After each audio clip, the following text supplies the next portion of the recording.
And it goes a little something like You all summer and after I'll keep you. Hello Literates, I'm Britt Ryderly and welcome back to Writer's Ambition. For those of you who've been hanging in since episode 1, you're a real one. And for those of you who just finding my humble channel, welcome. We hope you stay a while. And that goes to all of the new subscribers I've gotten in the past couple of days. Who knows if that's still going to be happening by the time I post this video in a few weeks. But anyway, welcome to anyone new. So today is a very momentous occasion because that's right, I'm making my first tag. Okay, so I am making a AuthorTube tag called the Sweeten the Blow tag. It's not anything like crazy. It's just basically an unpopular opinions tag, which people kind of circulate every like 6 months to a year anyway. But it's a unpopular opinions tag while sweetening the blow by making something sweet.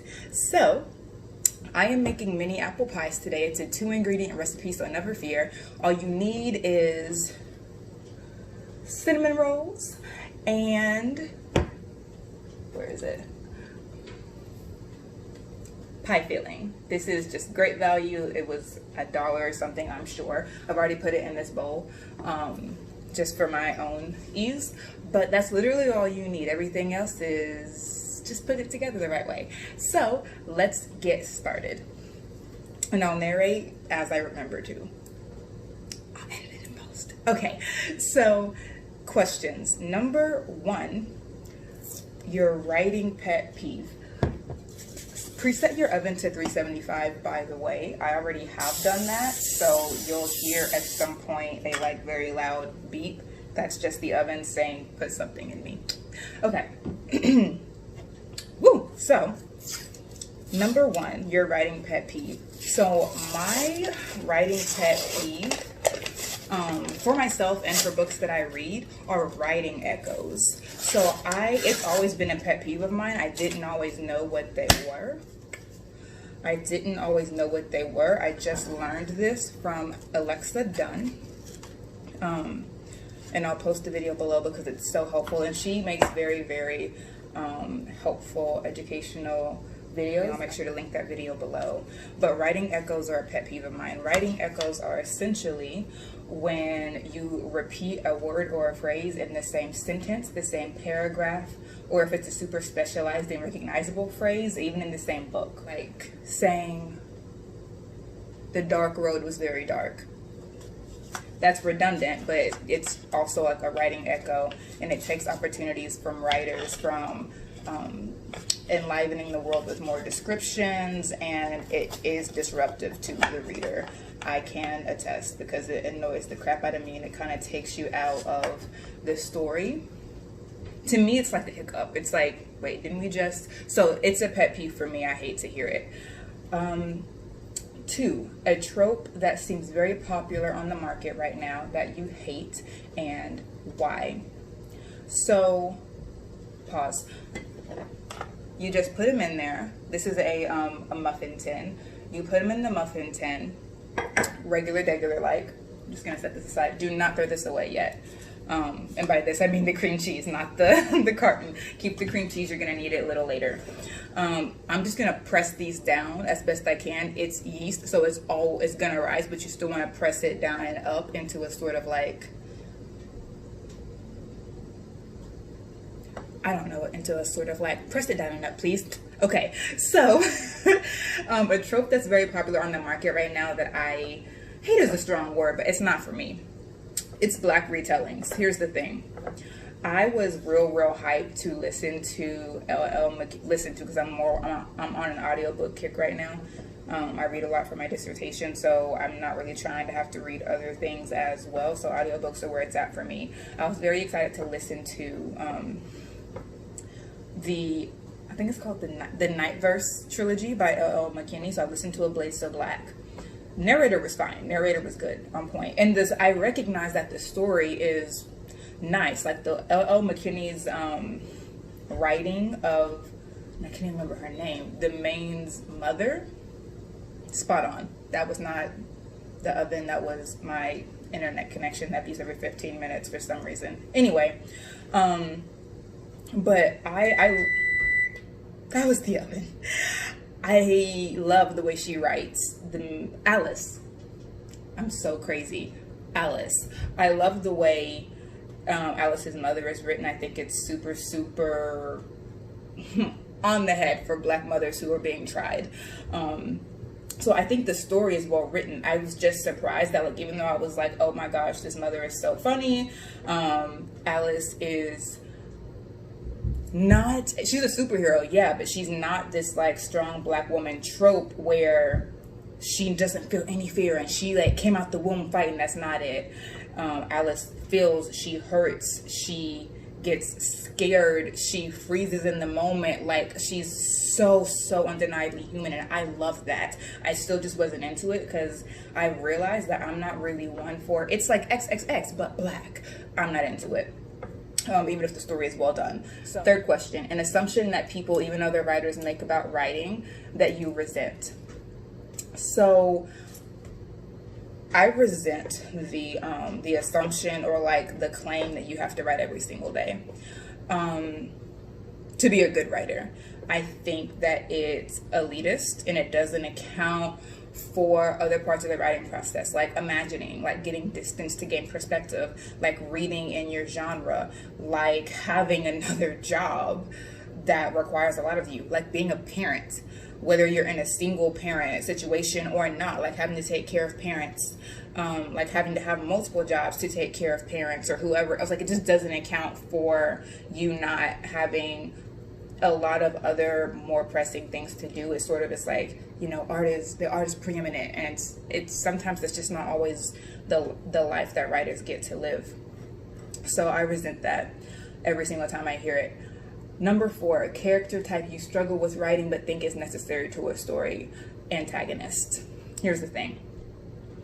I ride hard for my characters. I recognize that stories need antagonists, but I'd be ready to like pull out the razor blade and lemon juice, you know, get the Vaseline for my face. I'd be ready to do that against my own antagonists, and it's like, but you need them for the story. But I just don't be feeling it. I'd be ready to clock them. So I recognize the need for them, but I just used to struggle with the thought of even writing a scene where the antagonist was, you know, really great. And by really great, I mean like they were super annoying, or like you love to hate them. Like, I struggle with writing those characters because I'd be wanting to fight them while I'm writing them. And, you know, you can't fight and write at the same time. So I had to find a way around it. And that way was not writing that kind of antagonist. Not writing the kind of antagonist that you love to hate. I write antagonists instead. Now, I do have like some straight up villainous folks where it's like, ooh, you gonna get yours. But most of my, I have 1 or 2 villains, I do. But I have more people who create obstacles that my characters love, like their parents. I tend more towards creating obstacles out of people that it's difficult to hate because you love them, or because you identify with them, or you sympathize with them. Those are the sort of obstacles I create. It makes for a more complicated story, and I don't have to bruise my knuckle by punching my computer. Everyone wins. So, number 5, guilty confessions. What trope do you hate but have enjoyed reading at least once? Okay, so you see, it's all pushed down. Again, it's gonna rise, but you're pushing it down to make a cup. That's the word I should have used, like a cup. You're pushing it down to make a cup for the apples. Now, I got these out of the can I just showed y'all in the beginning. I put them in a bowl because I know I was gonna cut them up again because they came in like slices, and that's a little bigger than I wanted, so I cut them up a little bit. Sometimes I pour almond milk into it. You know, I haven't decided if I want to. I guess I just made that decision that I'm going to. You don't have to do this at all. It's unnecessary. I always like adding a little different flavor to a situation, but it's wholly unnecessary. Anyway, moving on. And it's vanilla almond milk, by the way, in case you care. But again, it's unnecessary. I'm just extra for no reason. And I like feeling like I'm doing something when I'm really not. This is a 2-ingredient recipe. Anyway, Guilty Confessions, what tropes do you hate but have enjoyed reading at least once? Bully romances.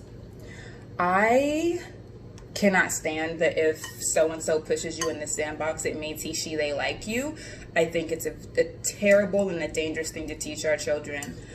And I super duper hate it. That said, I love Stone, Her Ruthless Enforcer, and I want to apologize for it. I love it. And Theodora Taylor generally does do those sorts of romances where the guy, he's just not nice. He's just not nice. Okay, now, pause. This is a teaspoon.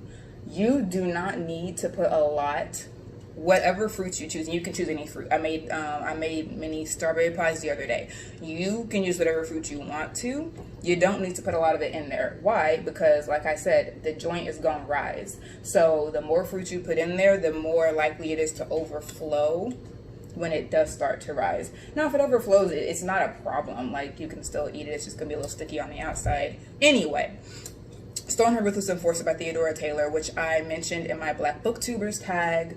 So Stone, Her Ruthless Enforcer, I'm not good at glossing stuff, but it's essentially about a social worker, Naima, who is very, very, very nice. She gets entangled, shall we say. She gets, I wonder if anyone got that. She gets entangled with a guy in the mob. I'm not clear on what his job is, but he's a twin. His twin brother is an enforcer. And his name is Stone. Her boyfriend's name is Rock. She and Rock break up. Rock dies the next day. All of this happens in the book before Stone, Her Ruthless Enforcer. So Naima realizes that she's pregnant with Rock's baby. He's dead. So she leaves because she doesn't want her kid involved in the mob. She leaves. Stone shows up. I don't know why he showed up. He sees that she's very pregnant and decides to make her marry him. This is all in the first, like, 30% of the book. Then we go from there. Stone showed up, and I immediately wanted to crack him over the head with the nearest blunt object. But by the end, you really like him. And ultimately, this is one of my favorite books, period. Okay, we're going to put this in the oven for 10 to 15 minutes or until they are golden brown. Grab your cream cheese. Theodora Taylor doesn't just have Stone be a bully who Naima just learns to love. We find out why Stone is the way he is, and spoiler alert, he's literally on drugs. He is literally self-medicating to deal with a lot of trauma that began in his childhood but hasn't ever been dealt with, like an abusive father and some other things. And, you know, most recently, his twin brother's death. So we find out why Stone's behavior is what it is, and they deal with it. Like, she goes to therapy. There is a point where, like, Naima goes to therapy with him, and he actually grows and changes as a person. She doesn't just fall in love with him as a jerk. 6, we're almost done. What book in your genre taught you how you don't want to write? So it wasn't really one book, it was one trope. So I think I've said before that I fell into a very unfortunate subgenre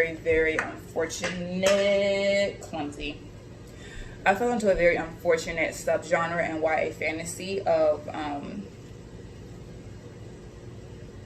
academy. And usually the main character was a female. And she was perfect, and, you know, it was also usually a reverse harem. I don't understand why we're doing reverse harems with minors, but okay. But usually the young woman would come in, and she would be the answer to everyone's prayers. I don't like that, and it taught me not to do that, because I have almost done it in my own writing, and it's actually very easy to fall into. But ultimately, I think it's a little lazy to make one person the answer to everything, and to make them coming in like, oh, you have everything you need in you and it's already on earth. Come in, just, you know, do a little montage of training and then you got it. I learned that I don't want to write like that, and so it made me try to find ways to create more complex characters who had potential to be what was needed, but also who couldn't do it on their own. And then the other thing that's also in YA is just like toxic parents. It's rampant, and I don't understand. These parents are absolute 1000% non-recyclable trash, and I don't like it, and I hate it, and that made me be more attentive to the fact that it's also very easy to make trash parents, and also gets them out of the way, so you don't have to account for that character a lot of the time. And between not having a hero that's like ready-made and having a family unit around that person, the YA, like there are some tropes in YA fantasy that taught me that I actively want to make sure I'm accounting for those things. So number 7 is tag someone, and I'm gonna tag 2 people. I'm gonna tag Lizelle Sandberg, and I'm gonna tag Cache Warren, and that's the end of the tag, but I'll come back to show you how the pies end up and then how to finish it. Okay, it's been 15 minutes, so doop. This is the mini pie. Yeah, she cute. So then you take your cream cheese, you put it in a bowl like I already have, microwave safe bowl, put it in the microwave for 10 seconds, stir it, and then you just, well, I could just do it like this. You drizzle it over the pie, like so. And that is how you make a 2-ingredient mini apple pie. Okay, so grab your sweet treats, come with me. It is story time. 37. I'm riding, trying to find you. After Maya. Keep an eye out for your little sister. It's what Maya said every time Belle left the house, and this last time felt heavier than ever. Like she was saying, if you're gonna leave me like this, at least bring my baby back. I'll keep an eye out, Belle whispers. You say something? Laz looks up from folding the map and opening another journal. It took them a few hours in the rest of Rain's childhood diary to get out of Arkansas. Belle offered to relieve Laz when they got into Oklahoma. You said it's a straight shot, right? He eyes her. Yeah, for a while. Leave me alone, she warns lightly. Read. Yes, ma'am. February 22nd, 1955. I don't have dreams. I mean, I do, but not vision dreams. It felt like I had a vision dream last night. There was a little girl. I don't think she's alive, and I don't usually hear anymore after they go. That don't really matter because I don't think she was dead, not alive. I think she was not born yet, not alive. It was her clothes mainly. She was wearing jean shorts and an undershirt. Mama would slap me in the face if I even tried to pick that up in the store. This one around here popping into folks' dreams dressed like that. After I got past her clothing, she was a cute kid. Remind me of my friend Lena when we was that age. Her skin a little lighter, but them eyes. I'ma check Lena's face today and make sure she still got hers. First, I thought she was the kind of scary movie spirit that just look at you dumb until they charge you with a knife or something, but she spoke. Told me to keep looking for the girls, keep following the voices. I got to thinking she was my guardian angel because it seemed to me I might have heard her voice telling me duck behind a truck yesterday. Yeah. Yesterday felt like a last straw. Was following a voice. I wanted to save one.